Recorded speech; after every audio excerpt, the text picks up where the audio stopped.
Hey everyone, welcome to Tech My Life. In today's video, I'm gonna show you how to add post in Tango. So let's get started.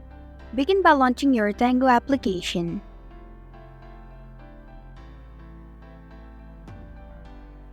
Now tap on your profile picture icon at the top left corner of your screen.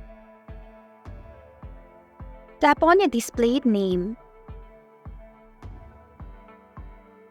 To add post in Tango, tap on Add Post button. Now select the photo that you would like to post. Also, you can add details about the post by tapping on What's New bar at the top of your screen. You can add multiple pictures too. Once you are done, tap on the Post button.